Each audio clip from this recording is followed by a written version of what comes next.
Bienvenidos a Historias Contadas. Pueden llamarme Kizuna. Hoy les narraré el siguiente capítulo de La Cruz, mi pueblo, escrito por José Antonio Fernández Vélez, mi abuelo. Capítulo 5. Falta de chispa. Páginas 55 a 76. Creo no estar muy equivocado, dice mi abuelo, si afirmo que mucho de lo que pasó se debió a la falta de chispa, de iniciativas durante muchísimos años. Si bien La Cruz se caracterizó por poseer un elenco estable de vecinos propietarios, excelentes ciudadanos, le faltó esa llamita tan necesaria para prender la fuerza de un petitorio común en pro de algún servicio público esencial. Nadie ignoraba, por ejemplo, lo que significaba un puente, pero se consideraba deslealtad partidaria unirse con gente de tal o cual partido para gestionarlo. Esa ridícula falta de solidaridad, de colaboración, de ayuda mutua, pospuso aún más, no cabe duda, sus escasas posibilidades de adelanto, ya de por sí reducidas al máximo. Todo esto, desde luego, no pasa de ser una apreciación mía que puede o no ser compartida por alguien, naturalmente. Desde muy chico, en mi familia numerosa, escuché comentarios y puntos de vista encontrados, simplemente por estar enrolados en distintas fracciones políticas, como si ello por sí solo fuera un obstáculo razonable de oposición o silencio. En cierta época, en mi pueblo se necesitaba el consentimiento del doctor para convenir, por ejemplo, la forma de tapar las zanjas de las calles. Precisamente a ese doctor extraño que llegaba al pueblo invitado a una parrillada 5 días antes de una elección, había que pedirle opinión. Así se barajaban los naipes cuando yo era niño, y así lo digo ahora, como viejo. Hasta el día de hoy, señores, es lo mismo. Cierro paréntesis. Por eso es que he dicho que me parecía un sueño ver este momento, como en qué medida la gente actual encara de frente los problemas que cada situación les plantea, procurando dotar a la comunidad de servicios públicos esenciales, cambiando estructuras acordes ya con exigencias primordiales, pese a la nunca desmentida falta de recursos económicos. Que mi pueblo se ha movido y anda es evidente. Creo basta ver la notoria evolución de su comercio en general para concluir afirmando que marcha hacia un futuro cierto, con algunas perspectivas de futuro. La Cruz posee, es muy conocido, una inmensa colonia agrícola ganadera, como no la tiene, según creo, ningún otro pueblo del departamento. Ello, naturalmente, le otorga el preciado galardón, por así decirlo, de tener vida propia, con movimiento regular, permanente todo el año. Y buena miel también tiene. Hoy, que la ciencia, la tecnología han puesto al servicio del agro infinidad de conocimientos, elementos modernos, es de esperar también producciones más altas con precios razonables compensatorios. Banco de Córdoba. Dice mi abuelo. Cuando digo que La Cruz es un pueblo que cuenta con vida propia, supongo que así debió apreciarlo nuestra máxima institución financiera de la provincia, el Banco de Córdoba. Al establecer allí, hace más de 50 años, una agencia del mismo, que funcionó en las 2 primeras habitaciones hacia la calle, colindantes hacia el oeste con la propiedad actual de la señora viuda de Roberto César, a 30 metros de la esquina noroeste de la plaza y a 50 metros de mi casa paterna.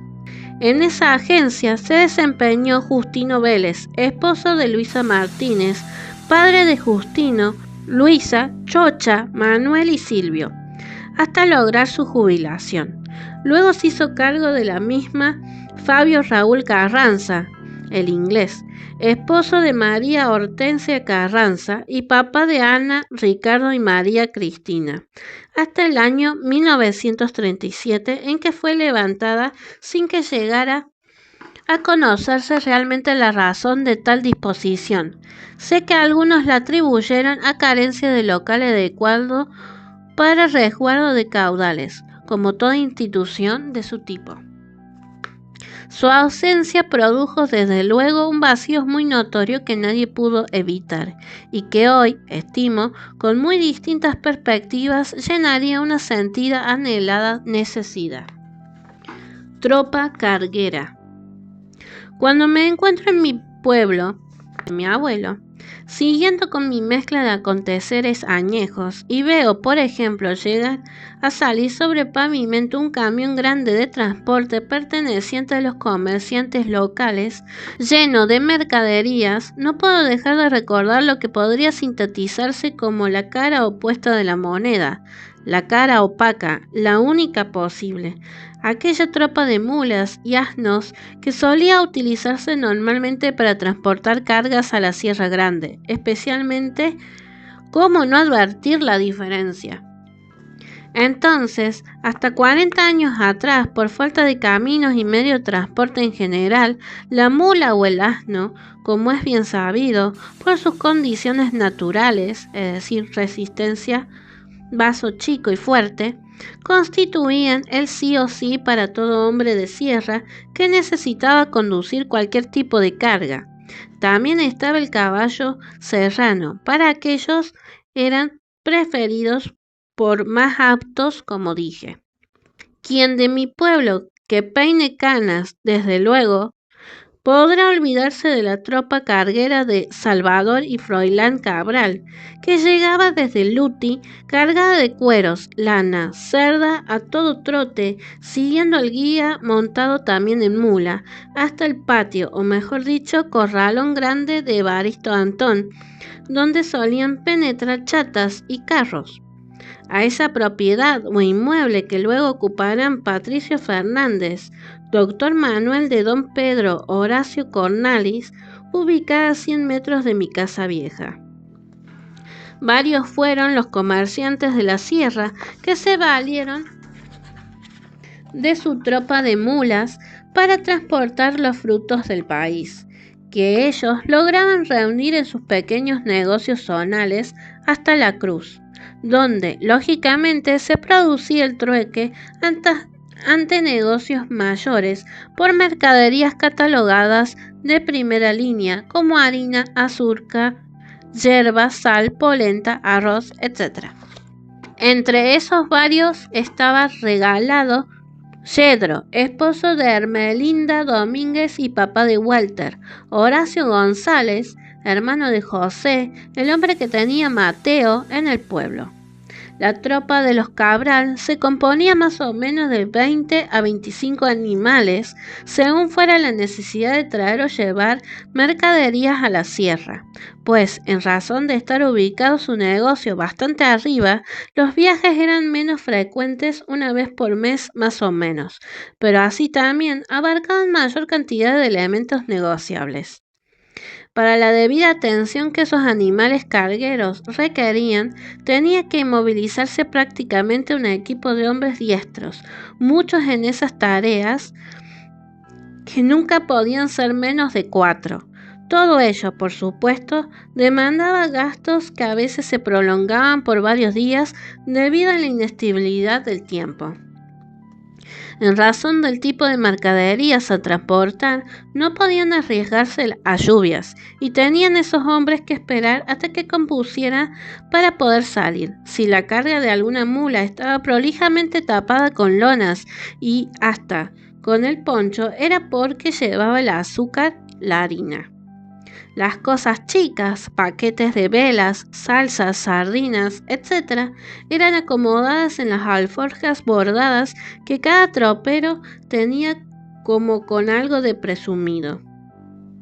Esos señores debían no solo traer y llevar arriando o bien de tiro en ciertos momentos a esos animales, sino saber distinguir el tipo de carga y peso, de acuerdo a las condiciones de la bestia que debía conocerse, pues chúcara, arisca, cosquillosa, amiga de tirarse al suelo y echarse. El trayecto era largo, no podía ser interrumpido o fraccionado. A las mulas sueltas, rumbo a la querencia, pude saberlo, dice mi abuelo, pararlas resultaba tarea muy difícil. Por ello, los encargados de la tropa debían además controlar las cargas, las cinchas, tientos o torsales con que se aseguraban los bultos sobre el lomo del animal, calcular la altura de las corrientes naturales, es decir, los ríos y arroyos, teniendo en cuenta el daño que producía una mojadura semejante.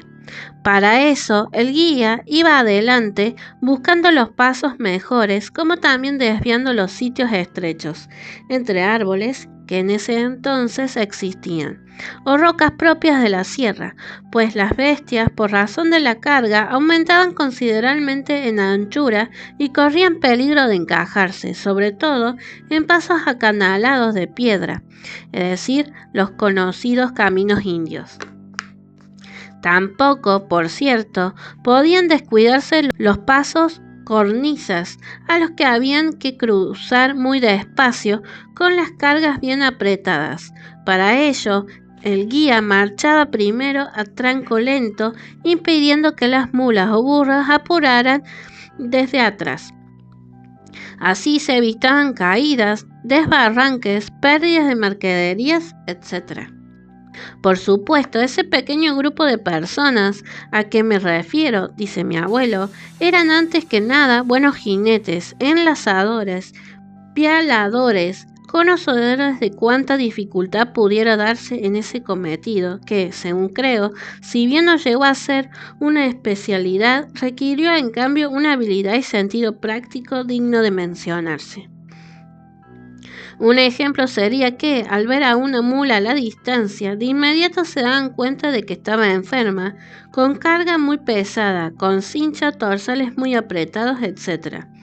Porque caminaba mal, porque escuchaban un quejido, porque iba con la cabeza muy gacha, etc. Después que Evaristo Antón dejó su negocio de ramos generales en la cruz, otros comercios fueron, a su turno, los que cubrieron los pedidos por mayor de la tropa de los Cabral. Patricio Fernández, ocupando el mismo local, Víctor M. Luján primeramente frente al portón norte de Antonio Bello, luego en casa de Luis Morazoni. De allí pasó a la esquina actual de Juan Molina y por último en su local propio frente a la casa de Rosa Bottini de Cabanesio. Herminio Antón, en principio en la esquina de Juan Molina, es decir, la casa más ocupada por los comerciantes del pueblo, y por último en la propiedad que fuera de Bernardo Afonsi al oeste del edificio policial. Antonio Antón, hermano de Herminio, también un tiempo en casa de Juan Molina, y dice mi abuelo, aclaro, a 50 metros de mi casa materna. Arturo Martínez en la misma propiedad de JM y en casa de Alejandro Paz. Pedro Flores de Almafuerte tuvo negocio de almacén, primeramente en la esquina de A. Paz y más tarde ocupó el salón de los turcos rubios, Tufik, siendo atendido el mismo por su hermano Ramón Flores y Herminio Martínez y Luis Molina, también en casa de Papa Juan, etcétera, etcétera. Cuando al explotarse la mina de Wolfram en el Cerro Áspero, se estableció un camino apto para el tránsito de camiones que transportaron dicho mineral durante varios años, pasando por la cruz. Prácticamente, como no podía ser de otra manera, cesó el empleo de animales para el traslado de mercaderías, Primero, porque esos mismos camiones servían en gran parte de transporte y luego porque al existir ya un camino transitable, se creó en la zona una cooperativa caminera que hizo posible su mantenimiento, atención continuada. Así, varios comerciantes de la sierra adquirieron vehículos adecuados para suplir aquel servicio de mulas y asnos. Ahora bien, dice mi abuelo, el cese de ese servicio de transporte a sangre casi por completo actualmente, por supuesto, no es más ni menos que el dejar atrás épocas, costumbres superadas en gran parte por la sola evolución del tiempo, dando paso a un incipiente progreso que, en este aspecto, por medio del automotor, considero un verdadero puntual para su adelanto. Si cuando veo entrar o salir del pueblo un camión repleto de mercaderías, me quedo mirando como un niño. No es que me gusten sus duales, sus barandas terminadas o sus cabinas coquetas, no. Me quedo como un pavote, dice mi abuelo. No siempre, ojo. Atando cabos, midiendo distancias mentalmente, pensando en los escasos, rudimentarios medios que nuestros antepasados tuvieron que encarar la vida y en lo mucho que pudieron hacer, sin más herramientas que el tesón, la fe, la conducta. Dice mi abuelo, quiero que se me entienda bien, todo ello contribuye a nivel recuerdo, para afianzar mi voluntad, mi empeño en esta experiencia nueva colmada de sentimientos, como lo tengo dicho, marchando de la mano con el único protagonista, mi pueblo. De ahí entonces que yo tenga siempre algún motivo para pensar en aquel sitio donde nacimos tantos hermanos y me complazca infinitamente de hacer algo creyendo ser útil. Bajo esa lente de recuerdos, pregunto, ¿podré yo alguna vez olvidar aquella caravana de mulas y asnos que cargada al máximo partía de madrugada de regreso hacia la Sierra Grande? ¿Acaso parezca o pueda resultar infantil destacar o preocuparse en mencionar circunstancias semejantes en plena era de los satélites de acorazados gigantes submarinos atómicos y mil adelantos modernos que en determinados casos llegan a aterrorizarnos? Pues yo le asigno únicamente la importancia que tuvo, todo aquello que fue vital para la subsistencia o vida misma del pueblo, que sirvió de medio o nexo entre gentes de distintas zonas, haciendo muchas veces de verdadero paliativo de comunicación, no solo en el aspecto comercial, sino para acercar una encomienda, una carta, un mensaje de amigo. Por más que quiera, jamás podré olvidar, supongo, aquella imagen netamente serrana que esos animales tan sufridos ofrecían a su paso, de regreso rumbo a la querencia, sobre todo luego de cruzar el río Quillinzo, donde comienzan las cuestas, arroyos, lomadas, cerros, bañados siempre verdes, siempre con teros altaneros, mezclados entre cabritos que se asustaban a su paso. Ese transitar ansioso en fila por caminos ásperos, estrechos, empinados, bajo la mirada permanente de los troperos que unían su silbo, su grito al tropel monótono de esas bestias que ya nunca más volveremos a ver. A esos 4 o 5 señores, muchachos entonces, que un día en Ancado me condujeron de vuelta con su tropa hasta la Sierra Grande, les dedico este breve mensaje. Dice mi abuelo. Yo soy aquel niño que les alcanzaba el agua fresca del pozo de mi casa vieja, en una jarra marrón a pintitas blancas. Cuando ustedes llegaban, soy el mismo muchachito flaco, con gorra, overa y alpargatas rotas, que se estampaba en los alambres tejidos de los corralones o patios grandes de los negocios para no perderse la fiesta de la carga. Soy, en suma, alguien de la cruz, que no los olvida, aunque aquellos 10 años se hayan multiplicado muchísimo. Gracias a Dios. Termina diciendo mi abuelo. Si te está gustando la historia, no te olvides de suscribirte, activar la campanita, dejar un like y un comentario. Gracias por prestar atención. Continuamos con el audiolibro. El carro petizo.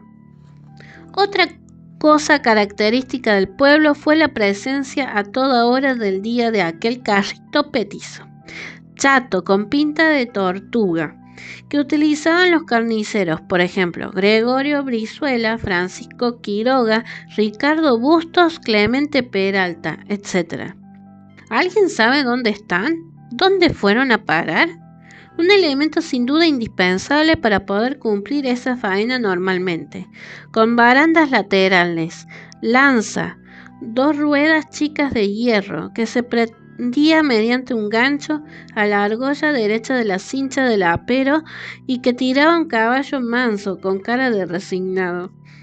El hecho de ver ese carruaje, a veces en distintas direcciones dentro del pueblo transportando vacunos recién sacrificados, no era del todo simpático, pues la sangre y otras hierbas en ocasiones se hacían muy notorias y malolientes.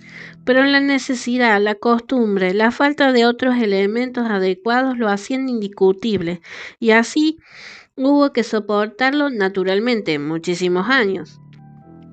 Con la creación de la municipalidad en el año 1959 e implementación de las normas legales respectivas, aquellos típicos carritos de carniceros pasaron también a ser solo un recuerdo. Con ellos se fueron también los mataderos y colgaderos enclavados dentro de todo el pueblo, con el alivio que huelga comentarios. Hoy, en cambio, felizmente, son muy distintos los medios que en ese rubro se utilizan en favor de la comunidad, como control sanitario y matadero municipal, por nombrar algo. Servicio médico. Son muchas las cosas aparentemente insignificantes que afloran en mi mente cuando cito a mi pueblo, pero existen algunas, creo, que si bien pasaron de largo, sin pena, ni gloria para muchos, en mi espíritu dejaron huellas profundas, por la significación que tuvieron en su momento y que me tocó vivirlas. Es muy sabido que todo servicio público, de cualquier índole que sea, por sí solo, por distintos factores, debe superarse día a día. Ese era un ideal, un anhelo que a veces costó lágrimas de sangre lograrlo. Me refiero concretamente al servicio médico. Sí, aquí pretendiera reflejar o historiar las situaciones afligentes, apremiantes que se vivieron por falta de ese elemento servicial, sería cosa de nunca terminar. Ahora, cuando estoy presente en mi pueblo y veo transitar permanentemente a los médicos entregados de lleno a sus tareas específicas, no puedo, por más que me proponga, dejar de recordar cuando tenía 10 años y me subí al techo de mi casa vieja, esperando horas interminables para poder observar por el camino viejo de tierra de la banda norte del río que apareciera aquel autito modelo 1929 en que se conducía el médico de Berrotarán, doctor Ernesto Lobo Castellanos, que había sido llamado de urgencias mediante telegrama. Cada vez que mi padre se encontraba grave dentro de su postración de tantos años, así hecho un puñadito en un rincón de la cornisa, esperaba con ansias poder desahogarme con el grito «¡Allá viene!», llevando un poco de tranquilidad y esperanza. Cuántas veces la desesperación, la impotencia hicieron crisis en esos momentos y lugares inadecuados. El anhelo, paciencia, sacrificio que el doctor Lobo usó como médico y hombre no solo jamás se borrarán, sino que nunca podrá nuestra familia saldar como se merece.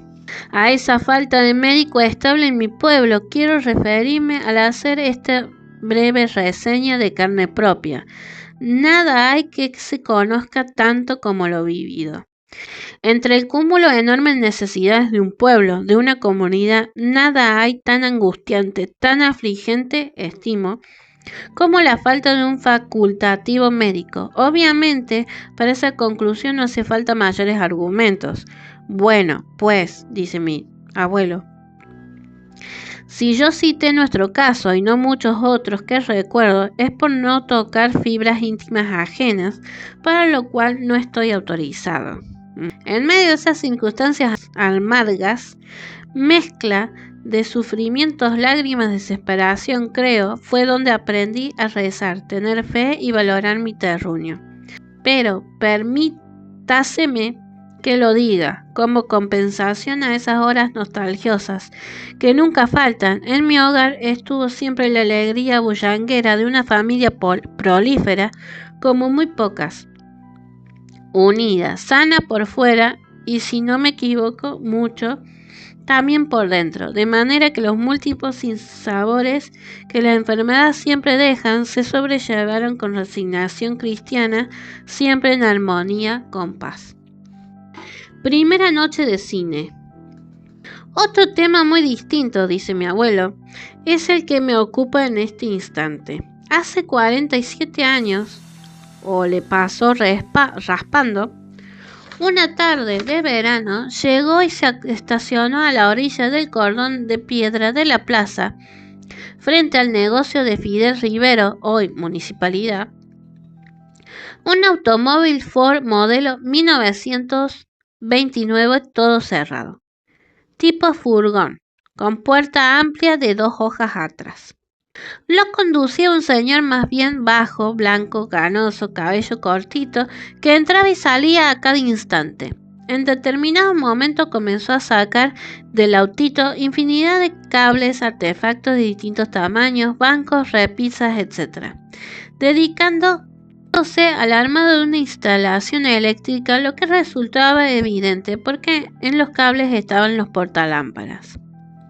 Se imaginará el lector o el oyente, pienso, dice mi abuelo, cuántos ojos miraban y en qué forma aquel despliegue de enseres desconocidos que iban entrando al salón de la esquina. Nadie acertaba lo que significaba ese manipuleo de cosas. Y bueno, pues, cuando alguien ya rebasado en su curiosidad se animó a preguntarle a ese señor de qué se trataba y volvió al grupo informando que era cine, nada menos que cine, fuimos en general poco crédulos. ¿Cómo podía ser que en la cruz se diera cine? Al anochecer, una vez colocado por sobre los árboles primeros de la plaza el parlante, comenzó el Rusito, anunciando por micrófono, que era otra novedad, que con mucho gusto saludaba al progresista pueblo de la Cruz, es decir, lo que a todos nos sonó a cachada, y anunciaba que esta noche habría cine en el salón del señor Rivero. En primer término, decía, veremos a Doña Libertad Lamarque y por último, Pasión y Muerte del finado Jesús Cristo. Por supuesto, al oír tales anuncios, creo que todos nos estremecimos algo. Consideramos una barbaridad, pero al seguir escuchando la voz y dicción del anunciante, rápidamente nos dimos cuenta de los quilates que calzaba ese empresario. Hasta ese momento nunca nadie había hablado de dar cine en la cruz. Si alguien deseaba ver cine, se las rebuscaba en alguna forma para ir a embalse, donde se proyectaba para la gran cantidad de obreros y empleados. La máquina de rodaje o de proyección se colocó dentro del salón sobre unos cajones a la izquierda de la puerta esquinera, entrando al fondo un lienzo blanco de 2x2. En el rincón de la derecha estaba el bar y mostrador con Rivero apoyado sobre sus codos esperando la junción, decía. 12 mesitas chicas con sus sillas correspondientes y 3 tablones largos de albañil, colocados sobre cajones de cerveza, aguantaban la ansiedad, casi miedo de los niños que tuvieron que pagar 0,20 para poder entrar. Afuera quedaron muchos, desde luego. El Rusito, que así se le llamó desde el primer momento, arremangado con la camisa afuera, durante largo rato se balanceó sobre una silla tratando de colocar el carretel que al parecer no entraba bien. Cucharita, que estaba a mi lado, dijo, que lo ponga así nomás, si nadie se va a dar cuenta. ¿Pero qué ocurre? Momentos antes de la llegada del furgoncito se había hecho presente en el bar de Rivero, como solía hacerlo habitualmente, bien montado como de costumbre, con su indumentaria guachesca, cuidada del señor Regis Yedro, hombre de unos 70 años, que iba de regreso a su casa en la sierra, luego de un arreo largo, o sea que, cansado, agobiado por aquella faena cumplida al sol y al viento, quiso mojar sus labios para luego partir. Acomodó también su silla en el ángulo del mostrador y pared, que se quedó profundamente dormido. El cansancio lo venció irremediablemente. Ocupando una mesita muy cerca de él estaba Ramón María Vélez y el búlgaro Nicolás Stoyano, como el rusito. En determinado momento necesitara probar la máquina, seguramente, o bien aquietar la fiebre, ya evidente de niños y no tan niños que gritaban cuando el proyector apuntaba con luz al telón. Colocó por breves minutos una serie de episodios con pistoleros armados hasta los dientes. Muy buena gente. Ahí comenzó a penetrar la gente grande del pueblo, que hasta ese momento había permanecido dando vueltas en la plaza, por supuesto, haciendo conjeturas acerca de la novedad y de la forma de anunciar los títulos. Claro, el señor Yedro concurrió al negocio de Rivero simplemente a tomar una vuelta, no al cine, que no conocía ni por las tapas y del que no había tenido referencia alguna por otra parte. Fue tan infernal la sucesión de ruidos, alaridos, golpes, carcajadas, etc., que generó esa puesta en marcha, que el señor Yedro se despertó de golpe sobresaltado, estando el local lleno. Lo primero que vio fue que unos bandidos en un despacho de bebidos golpeaban al dueño de casa. Sin tardar un segundo, extrajo su facón, cabo de plata, y encaró sobre la gente, mesas, sillas, vociferando: «A mi amigo Rivero nadie le pega en el suelo, carajo». Se imaginará el lector, en este caso el oyente, dice mi abuelo, el revuelo que produjo aquella reacción para defender al amigo, que es, en mi opinión, lo único rescatable de este real episodio.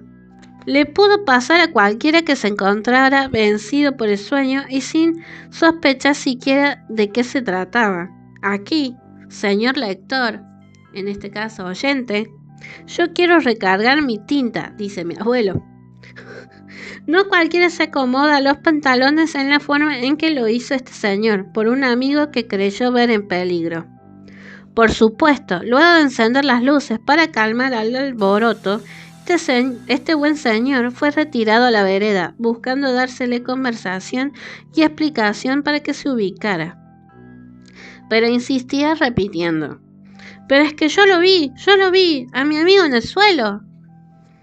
Lo lamentable de todo esto es, pienso, que nadie haya podido en aquel instante dedicarle el tiempo necesario para que este distinguido señor, que evoco con respeto, pudiera comprender ayer mismo cuál era la verdad, qué fue lo que él vio, porque, ya que jamás habrá tenido ocasión de sacarse esa duda. Antes de partir, de acomodar el apero en su gateado pampa, miró a todos lados como pidiendo disculpas. Se tocó el sombrero de alas anchas y arrancó el galope hacia el oeste, dejando tras de sí un silencio raro, mezcla de pena y ternura, que nunca olvidaré. Como es de imaginarse, como siempre, la función continuó. En un momento dado, en la proyección apareció una tormenta de refusilos, viento y mucha lluvia. Ahí fue donde dos señores salieron corriendo de la sala, pues el galpón era de 15 por 10. Uno a tapar el asiento del sulky y otro a doblar los pabellones de su apero, para que no se mojaran. Al darse con luna radiante, comenzaron a reírse y así lo contaron al regreso al local. Las películas de fondo fueron Madreselvas con Libertad Lamarque y Pasión y Muerte de Nuestro Señor Jesús Cristo. Es todo cuanto sé de la primera noche de cine en mi pueblo, dice mi abuelo. Cementerio Viejo. En mi relato, Como juntando cositas con sabor a cuento triste, no podía estar ausente el cementerio viejo, que hasta el año 1928 solía estar enclavado dentro del pueblo mismo, a 80 metros al sur de la esquina sudoeste de la plaza, casi frente a la sacristía grande de la iglesia, cruzando la calle, ocupando un inmueble rectangular bastante más largo que ancho. Fue retirado de ese solar y trasladado al actual, distante 500 metros al oeste, construido con la valiosa contribución de Bernardo Alfonsi. En la cortada de ladrillos y obra en general del cementerio actual trabajaron Ramón María Vélez, Francisco Quiroga, Sinesio Quevedo y Juan Domínguez. Del Campo Santo Viejo, como se le llamaba antiguamente, quedó en pie durante muchísimos años el panteón perteneciente al extinto Domingo Ramírez, ubicado sobre el límite sur, con puerta mirando al norte, por cuanto, según se comentó, venía a quedar dentro del campo correspondiente a la sucesión del nombrado. Algo inexplicable realmente, que recién fue desplazado de ese sitio con el advenimiento de la municipalidad. Una aclaración. En la medida que voy tratando de reflejar la estampa de mi pueblo natal, de aquel sitio antiguo con colores opacos propios de inviernos largos, esperanzas fugaces, necesito dejar bien claro esto, como un alivio espiritual, que yo nunca hubiera escrito nada a su respecto, si aquellas condiciones mezquinas que vengo refiriendo subsistieran actualmente. Sería como pegar en el suelo. Dice mi abuelo, lo hago, sí, conociendo que falta mucho, quizás muchísimo, pero con la alegría interior que puede proporcionar el ser testigo directo de muchas obras, proyectos elementales que trajeron o traerán alivio, comodidad tan largamente anhelada como gas natural, telediscado, etc. Es ahí, precisamente, en ese considerarse testigo directo, donde comienzan a funcionar diversos factores que trataré de explicar a fin de justificar la presencia de mi libro. No porque considere que debo explicación alguna, sino porque creo que alguien tenía que hacerlo alguna vez. Si bien me encanta hacerlo y en él trato de volcar todo mi afecto, agradecimiento, como no dudo lo haría cualquier hijo del pueblo, existen diversas circunstancias, reitero, que sobrepasando mi capacidad me dan el valor o quizás el coraje necesario para que esta propuesta mía aparezca como menos antojadiza y chocante.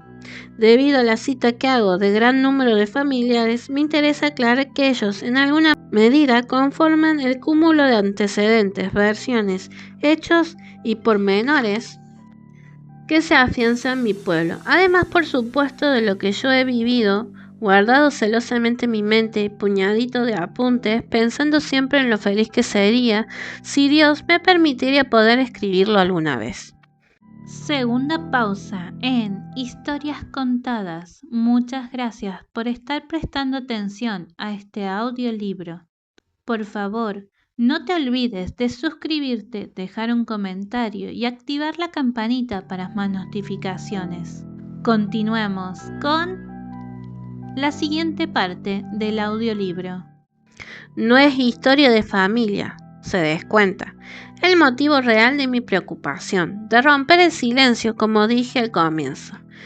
En la reminiscencia de mi pueblo modesto, entre tantos aconteceres propios de su tipo, de su época, existen dos que merecen rescatarse del olvido, hacerlos conocer públicamente. Dos hechos simples, piadosos, con inocultables implicancias cristianas, que constituye para mí un verdadero regocijo poder referirlos con los detalles que, a través de reiteradas versiones de mis antepasados, siempre coincidentes, ya fueron adelantados en lo esencial en fecha 9 de junio de 1968, en ocasión de la inauguración simbólica del Monumento de la Cruz, por pedido especial de Olivio Martina, entonces párroco del pueblo.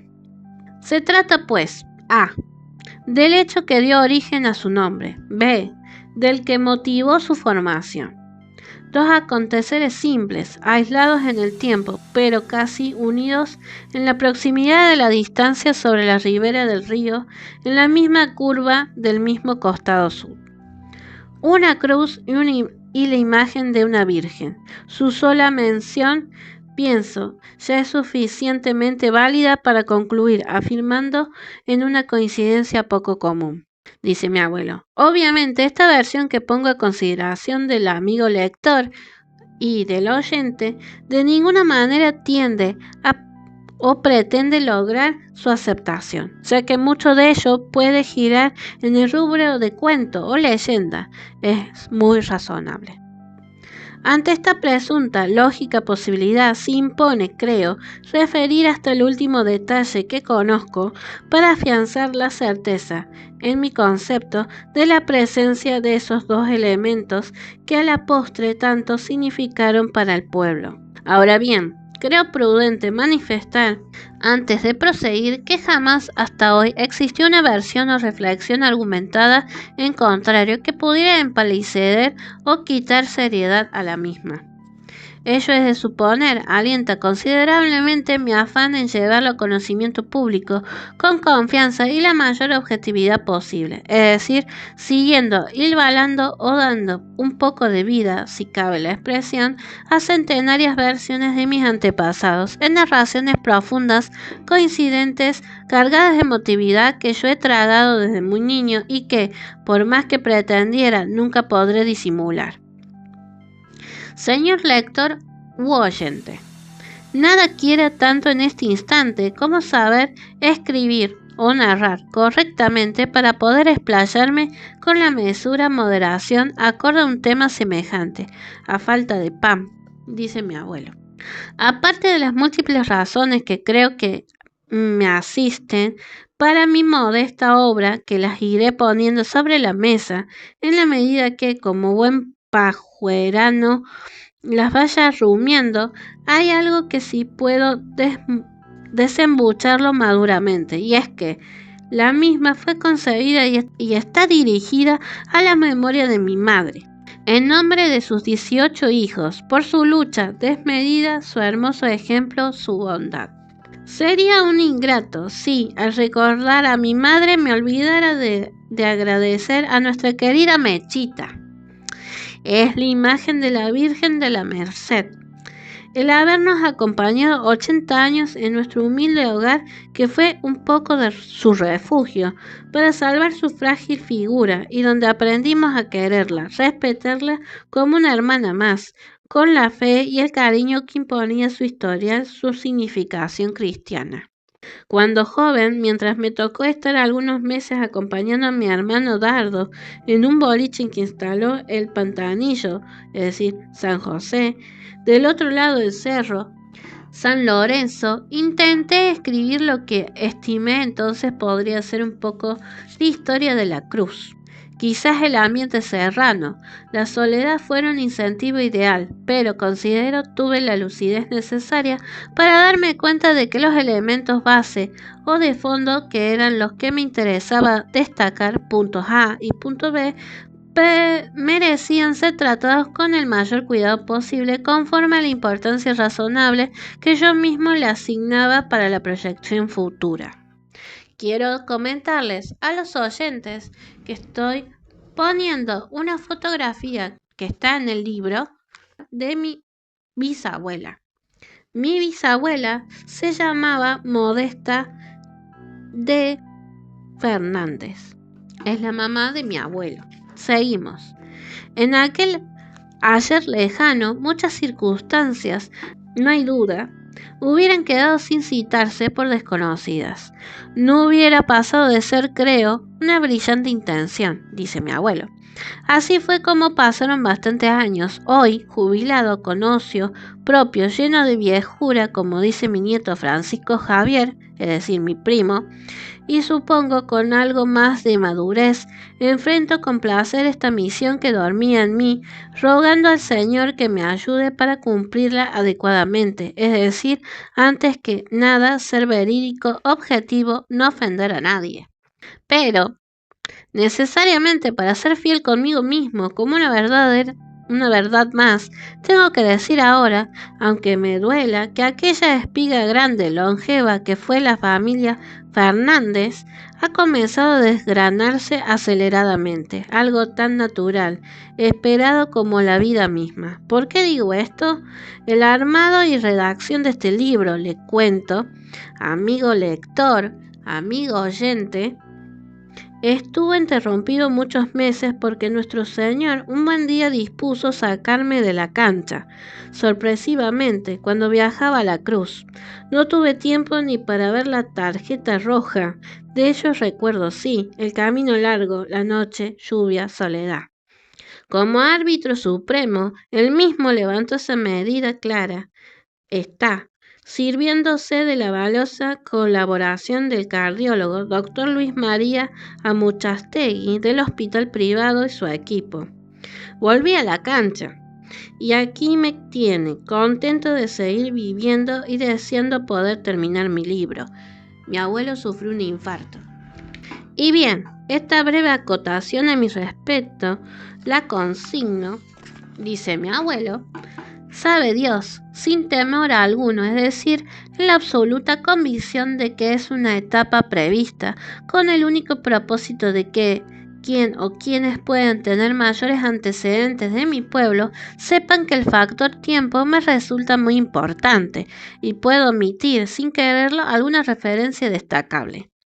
Eso sí, como el derecho al pataleo es sagrado, la próxima vez que don Dios toque mi legajo y me mueva al piso, le recordaré que soy de la cruz, para achicar el arco. Qué hermoso. Volviendo al tema que traía, salvo que esté muy equivocado, estimo que la extinción de la familia Fernández, es decir, quiero referirme a tantos troncos añejos, que nos privaría de un verdadero caudal de conocimientos y pormenores del pueblo antiguo, no porque crea que la misma es importante en sí, sino por tres factores bien determinados. En este caso, provenir de padres y abuelos nacidos en la zona en el siglo pasado, la considerable cantidad de hermanos que fuimos, y por último, la apreciable longevidad que hace suponer razonablemente seriedad, mayor precisión. Cuando a raíz de temas vinculados me acordaba de que en mi pueblo nunca nadie escribió sobre el origen de su nombre y del motivo de su formación, sentía pena y ahí precisamente crecía mi vocación de hacerlo alguna vez. Bien o mal, pero hacerlo. Señores turistas y oyentes, dice mi abuelo, créame, estimado lector y oyente, para mí es un verdadero orgullo, y para mí también que soy su nieta, poder llegar a sus manos y a sus oídos y a YouTube.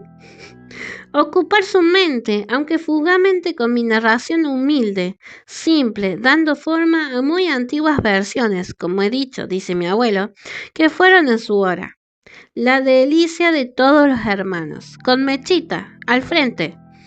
Otra razón poderosa que me impulsó a escribir este libro fue la necesidad de hacer conocer a la considerable corriente turística que concurre y se multiplica año tras año en el balneario.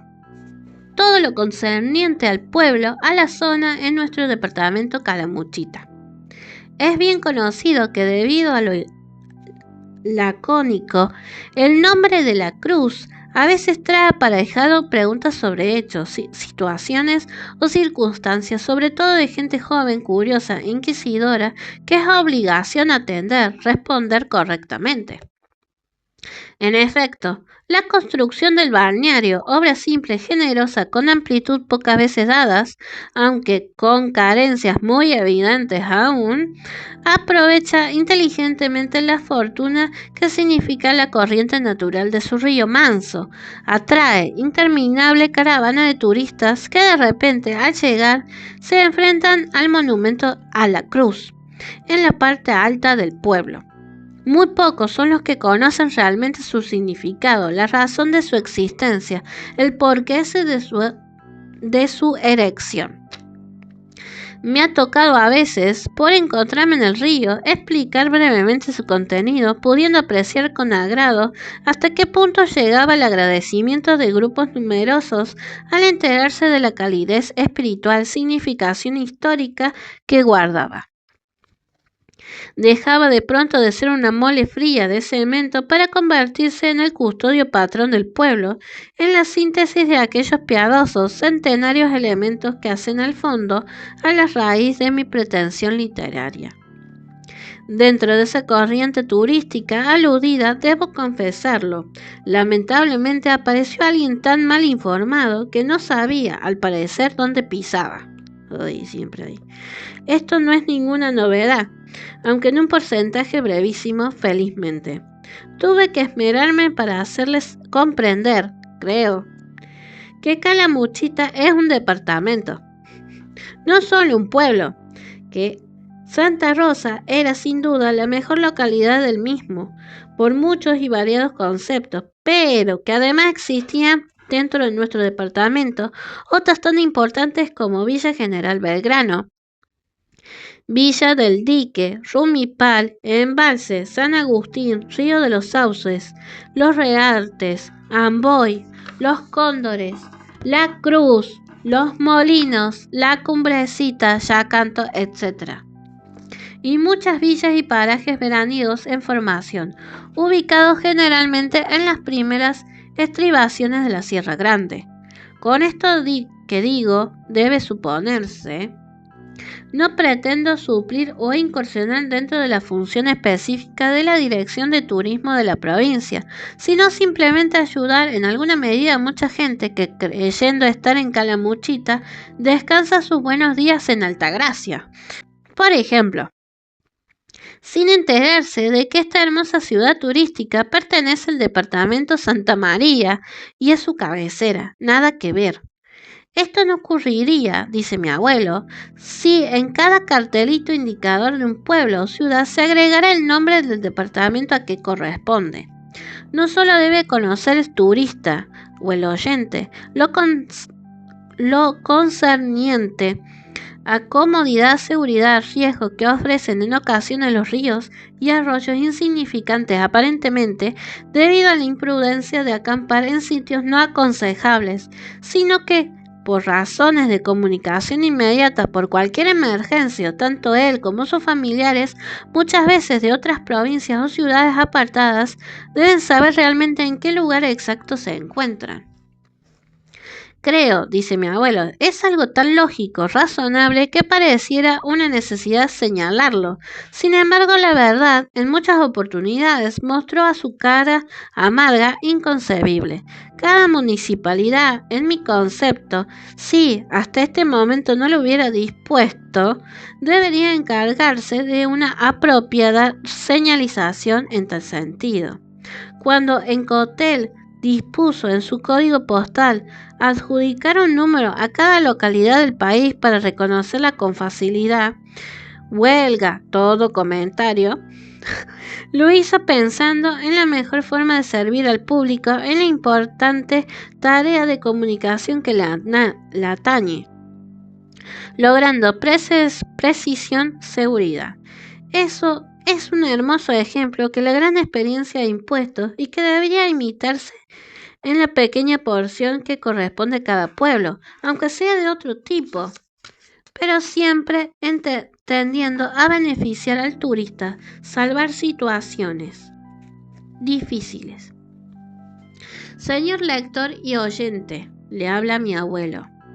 Me acuerdo de usted. Creo que tendré que seguir aguantándome. Lo dicho hasta ahora incluye desde luego mi concepto, punto de vista, manera de decir las cosas, tal vez con mucho de cursilería que no pienso discutir, pero con la sinceridad y cariño que pone todo ser humano al recordar su infancia, su pueblo chiquito, sus viejos.